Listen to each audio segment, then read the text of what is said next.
Ayoko maglagay ng ibang mga pang sa mukha. Natatakot ako.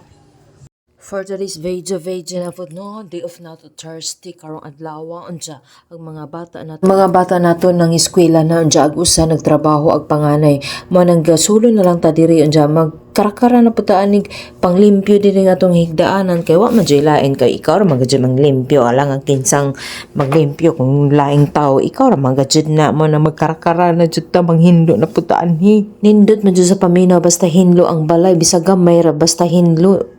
Mao na ni pag humalo prepare na po ko ring akong kuan steak stand kay magkuan na lagi ta ikit na pud ta man ato na panigi prepare ni ato mga kinahanglan sa pag-exercise kinahanglan jud ta mag-exercise kada adlaw kahit 30 minutes to 1 tuan ikit na si kunsing punta tayo ng palengke bibili na naman tayo ng pang-ulam ayan putik na baha. Ay. Dito tayo sa palengke. Hanap tayo ng pwede mapag-ulamin. Yung mga ulam ngayon. Dito tayo sa loob ng palengke. Ito yan. Yung mga nito dito. Maulam.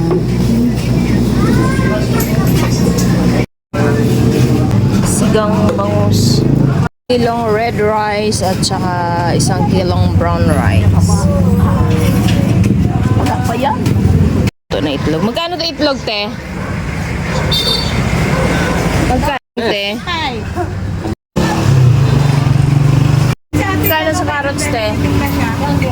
Carrots. Wala na. Kaling kangkong, te? Kano kangkong? Talong magkano? Talong. Okra.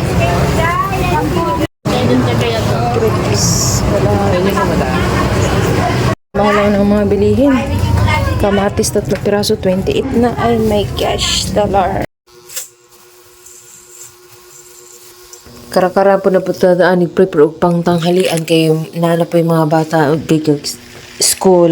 Sinaday nina ko ning brown rice, red rice at saka black rice kay antioxidant to niyang black rice. Maumang gajud ni jagi bitawangan pero og globes.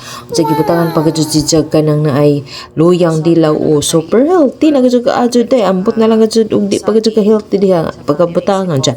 Pag dating ng kuan nang siyempre nagkape sa ko di pwede mo di magkape oy maning akong almusal karon almusal nga MX3 kape og saging unja habang nag-almusal og kape og saging guys mo hata og aloe vera ibutang nato sa atong now o kaya sa buhok pang to pampakinis ito na yun siya guys hatiin natin ayan ito lang yung nilalagay ko bago ako maligo. Ayoko maglagay ng ibang mga pang sa mukha. Natatakot ako. Kasi yung iba nakikita ko yung iba ibis gumaganda na ko ang daming taum-tum, ang daming itim sa mukha. Gusto ko yung natural. Tapos dito sa buhok, yung tira sa pangkapakapal to ng buhok. Ayan. Kaya nagtatanim ako ng maraming aloe vera. So hanggang dito lang talaga guys kay kapoy na kasugajug chow chow. Kapoy na kaadyo. Thank you for watching.